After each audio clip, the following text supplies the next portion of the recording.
It's not an easy road, right? If it was easy, everybody would do this and everybody would be super successful. You're a business that's ready to pop off. Hey everybody, welcome to Chris G Cares. Super excited today. Got Mullybox, Drew from Mullybox here, ready to chat. You know, me and Drew actually go back a few years, and happy to have him on the show. And for those of you that are just tuning in, Chris G Cares is a series that we started where I help subscription brands grow their business. I love helping these brands grow their business, and Drew's come a long way, and I'm super excited to jam with him today. Drew, thanks for being on. Yeah, thanks for having me, man. It's an honor. You've obviously supported me a lot over the years, so looking forward to being on the cast. You know, I'm happy to hear that, and I love being able to help entrepreneurs. I remember you came to our office, like, what was that, 3 years ago maybe, when you were just launching, or 2 years ago? Yeah, that was back when we were IGC, so that would have been about 3 years ago. Oh yeah, what was that? What was the name of the IGC? I forgot there was a different name. It stood for either Internet Golf Club or Intelligent Golf Club, whichever I was feeling on the day. And it was like this white and gray box, and you were actually the turning point that said you gotta rebrand and come out with something a little bit more interesting, I guess. So we went with purple and Mullybox, and it's obviously worked out okay. So thanks for that. Yeah, of course. So that was a couple of years ago, and you were just starting, right? You probably had less than 100 members. You've now grown for significantly more than that, right? Tell me a little bit about that journey, right? Because you got a lot of people listening that this is what they're looking for, right? Trying to get over that, trying to scale, trying to get over that 500,000, 2,000, 5,000 mark. Give me the journey of getting over 1,000 for the first time, what that looked like. It is not a straight path. That's the best way I can describe it. You know, I mean, you go up to 100 and everything seems to be going well, and then you get to maybe your ads start working out, you get to 300 and something happens and you drop back down, and so it's kind of been a bumpy road. Even now at this stage, we're you know, over 1,000 subscribers and beyond, and we're running into issues again. It doesn't stop. You know, so you know, working on the product diligently, you know, super hard, but just as equally, you got to work on marketing at the same time. You know, while we're pumping the numbers up, I think the name of the game is CAC and churn, customer acquisition cost and churn. So the way I look at it is how can you enhance the experience to reduce churn, and how can you improve your marketing, get your name out there, and you know, and when things don't work out, just try something else and been just trucking along. I mean, look, congrats on the success. I'm happy to hear that when we met, you put some things in place that really helped jumpstart the business. I mean, that's exactly why I do this. You know, so now it's not an easy road, right? If it was easy, everybody would do this and everybody would be super successful. What I love about Mullybox is the brand is part of a community. Golfers are in a community, right? They golf in groups. Guys golf together, and community subscriptions do really well. So now you've grown. And you're not a startup anymore. You're in a growth phase. You're a business that's ready to pop off. What are the things now that you want to know about, that you want to, you know, get to 20,000 subscribers? Tell me what you're working with right now. Where are some of the struggles you're running into, some of the issues? Let's talk through that. Great. Yeah. So I would say two things. Number one is we realize we are single channel. I mean, we're super reliant right now on Facebook advertising. That's pretty much like one ad on Facebook, and Facebook in general was like our only platform for growth. We're starting to see our customer acquisition costs go up as a result of that. And it made me kind of take a step back and say, wait, I'm super dependent on Facebook for my business. I don't see that as sustainable in the long run. Yeah. So we're trying to explore other channels. And then the other piece I would say is, you know, we're getting to a scale now where I think we can really improve our margin on our box. So, you know, trying to find better ways to source and maybe find upsells and things like that to improve the margin. So those are our two big focus areas right now. Two really good focus areas, and you are thinking about both of them right. So we'll start with the Facebook. You don't have diversified traffic, which you're right. This can be a problem. A Facebook changes an algorithm. All of a sudden, CACs go up by 30, 40%, and it puts your business in a bind, right? And so what we want to do is diversify the top of the level traffic. When we do that and we can get traffic from other ways other than Facebook, I like to then use Facebook for the retargeting, because the retargeting, I'm sure as you see, is always cheaper than the prospecting, right? The CAC is always lower. Yeah. So we want to fill the funnel with more top of the funnel traffic, so that we can capitalize on the lower CACs on the retargeting. So think of it like, what are other ways we can drive top of the funnel traffic? Well, are you doing Google AdWords and spending money there? No. Okay, so who's your biggest competitor? Short par 4? So you could argue short par 4, but we're really differentiated because they do mostly close. Okay. So I would call them more like an indirect competitor. Yeah. Going after golfers in the subscription space. So that's probably a good one. There's a couple other companies like High Side Golf that do accessories. So maybe like them. So if somebody Googles men's golf subscription, you're not coming up. In a couple articles, we are actually. Okay, good, but not organically. So organically, but you got no Google ad spend for it, right? Right, correct. And so I would be looking at that. I'd be looking at competitive keywords, right? Somebody, for all you know, your biggest competitor, if somebody types in Mullybox, they could be popping up first. I mean, let's look. Right. All right, so on my first search, nobody is, which is great. Now, you might find if you tried a couple times, they may absolutely not. If they're not, that's really good, because I want to make sure that if somebody types in Mullybox, you come up, right? Now, if you type in men's golf subscription box right now, short par 4 has an ad that pops up, and golf subscription box has an ad that pops up. I see men's or my golf locker on my end. Okay, so there's more. Yeah, golf lockers on mine too. Short par 4 and golf locker. Yeah. So I'd like to get you up there, right? And that's another way to diversify traffic. And then what happens? Like, they Google searched it, maybe they clicked on your ad, they left, then they go on their Facebook and they give the Facebook ad, hitting them with multiple touch points. Right. So really quick, that's a good learning. So the reason I haven't really used Google AdWords is because I've been pretty focused on the near term, just saying, okay, if I spend $1 on Facebook, I can see how much that turns into sales. Google AdWords wasn't beating Facebook. So I was, okay, why am I spending money here? Yeah. But if we're thinking about it a different way, can Google AdWords even increase overall optimization? Yeah. I mean, right. If Google AdWords is not beating Facebook, it's more than likely that you're not hitting enough search terms correctly. Google AdWords should never be way more than Facebook. The problem with Google AdWords is always harder to scale it. Like, it's harder to spend $100,000 on Google AdWords a month, right? Unless there's like super high traffic terms.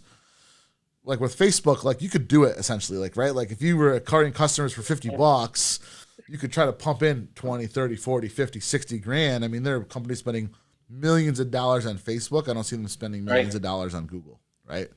So I like the idea of diversifying the traffic there a little bit. Have you done any affiliate marketing?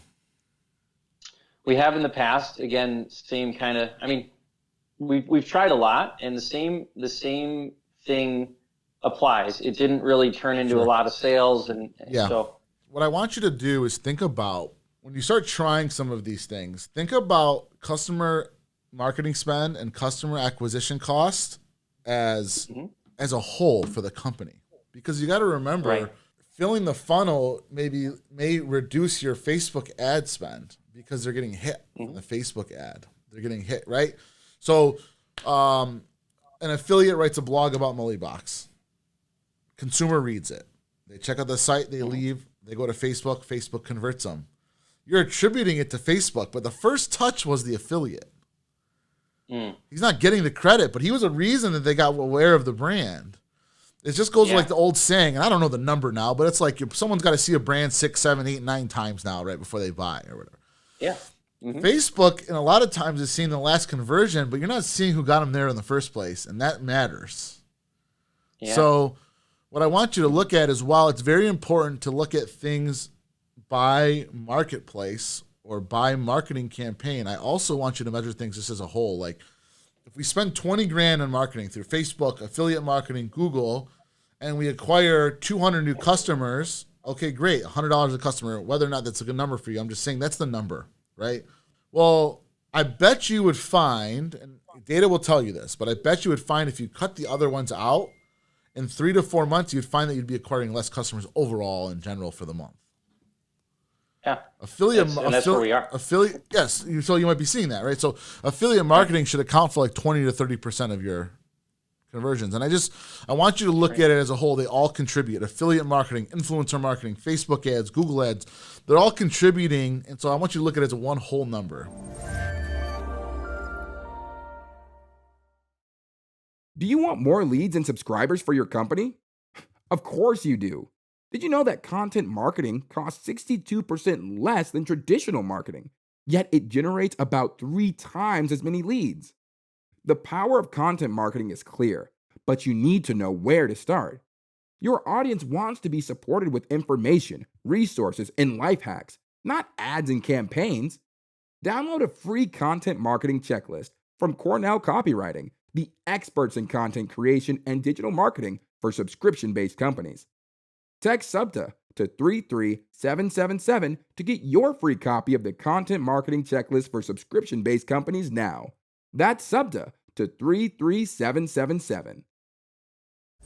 I remember for one of our brands, maybe a year and a half ago, we cut Facebook marketing off completely for 2 months and only left free targeting. Our CACs were awesome because we had all this traffic that had already been there, and we were hitting them with retargeting only. Our CACs were like 20% normal. But what happened was by month 4, all of a sudden, traffic was done. Like we didn't have enough traffic anymore. We didn't have enough prospecting, right? We saw this short-term fix, and I forgot why we did it. I think we had a cash flow issue or something. I mean, there's anything we run into as an entrepreneur, and we're like, well, we're spending $50,000 a month on Facebook. Like, let's just cut it out for a minute and like let's see what happens. But yeah, diversifying traffic in that fashion. You can start with that and use like a refersion to measure. Refersion's a good platform that's inexpensive and can give them affiliate links. And then as you get bigger, you can even look at like working with like a Smarter Chaos, somebody that's like working with a lot of affiliates that can really drive you some potential revenue. But there's more costs associated with that. So I actually had some interns from my undergrad help last summer, and they emailed an Instagram message and wherever they could do, like hundreds of influencers, and asked them, if we send you a box, can you post on your Instagram? And I want to say we got 15 or 20 to do it. So I guess the 2 questions I have are, number one, how many boxes are you guys sending out, or do you think is healthy to be sending out to influencers? And then how do you reach them? Yeah. So listen, that's a scrappy way to do things. I love it because like being scrappy as an entrepreneur works. So there's a lot of things that have to be measured here. We need to look at how many we reach out to versus how many we get to commit. What's the time value there? You said you got 15 to 20 to do it, but like how many? Is that because they reach out to 500 people or 100 people? That's one. Like Number 2, well. without affiliate tracking links, we don't know the success of those 15 to 20.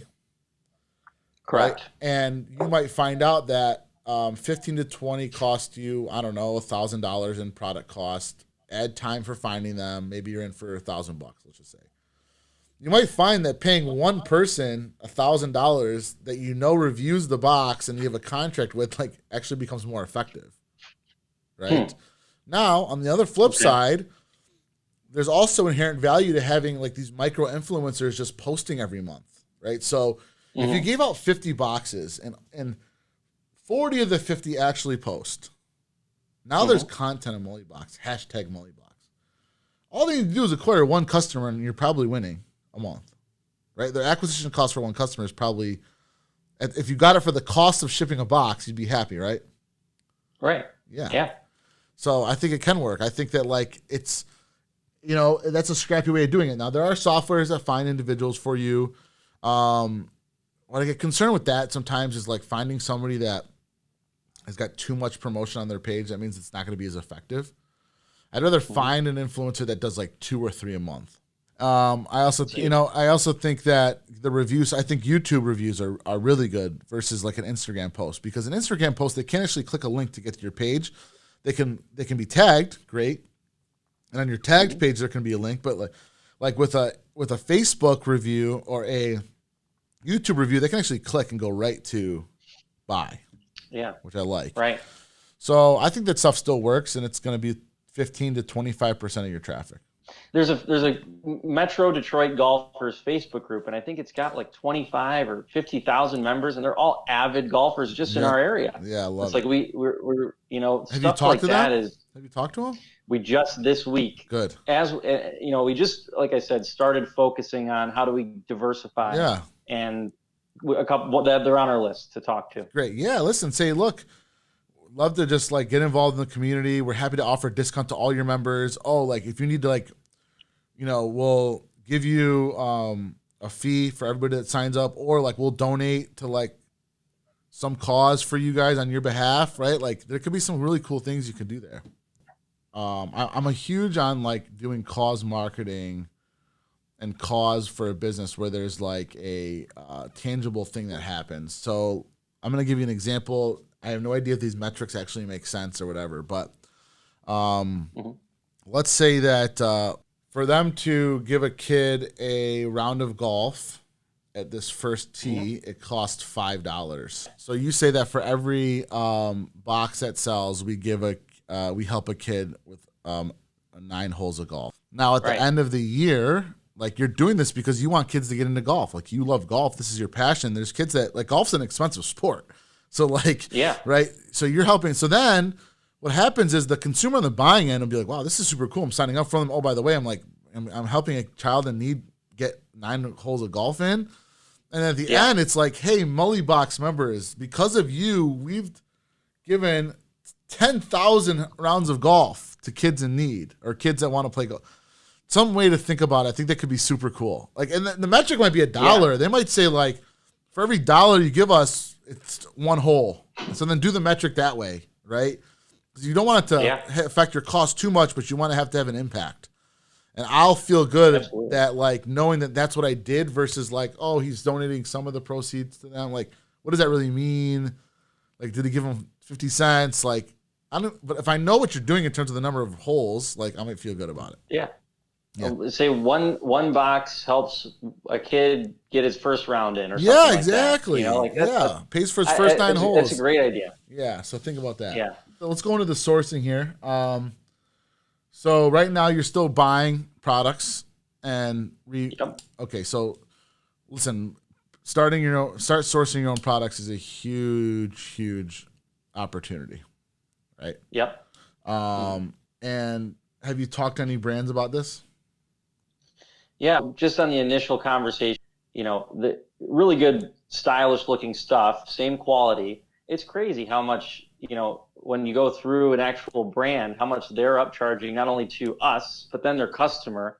It's like we can actually, number one, make more money ourselves, but also give more value to our subscribers. I mean, listen, if we cut the middleman out. Your business is going to change dramatically from this. Mm-hmm. You are going to have higher margin. You're going to make more money. And like you just hit the nail on the head.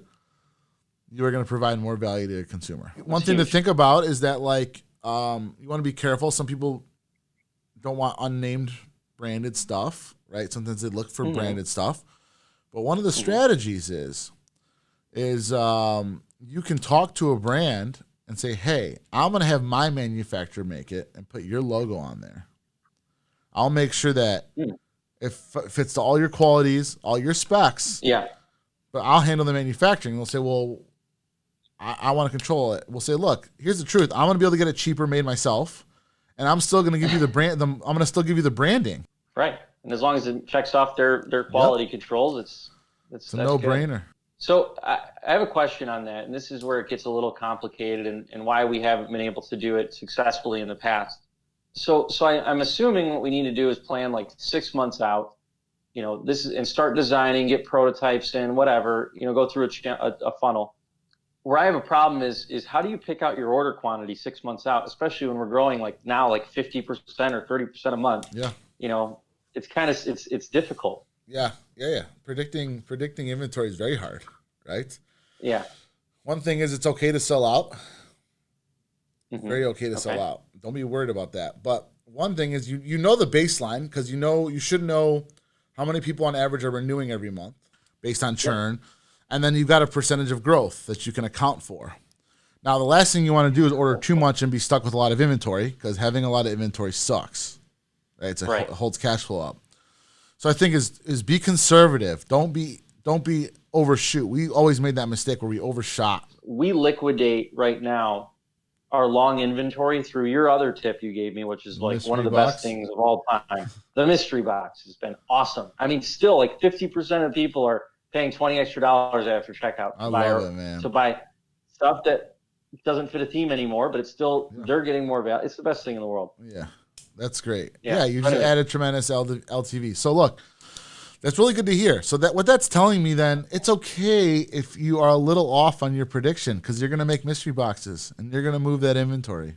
You should be able to do 3 months. You should be able to give them the you should be able to, like, 6 months ahead, know what the product is going to be, approved it, but you shouldn't have to give them the final quantity until about 3 months before.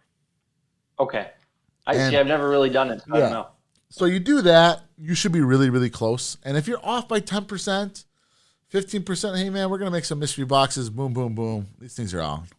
Figure out a way to move them. You'll move them. Yeah. Listen, you call me, we'll move. And then think about it, your margin's so much better because you've sourced the items that you can even fire sale something if you had to. Like, don't make me wrong. We've bought things where, like, it was a horrible buy. Like, we're like, geez, like, we had these robes that were like, we had too many of them, and like nobody wanted them, and like we're just fire selling them to get rid of them at what we paid for them. You know, like sometimes you just got to do that. It's business, right? Yeah. I think you're in a really good position. Look, man, this has been awesome. I love hearing about the success. You've come so far. You're gonna crush it. Get to 10,000 subscribers before you know it. Start implementing these things, and you'll crush. And make sure you reach out to me with any questions. And once the pandemic and stuff's over, come by the office, man. Sounds good, man. I look forward to it, and coming on after we hit 10,000. For sure. Talk about that journey. 100%. Drew, thanks for being on the show, and I will talk to you soon, man.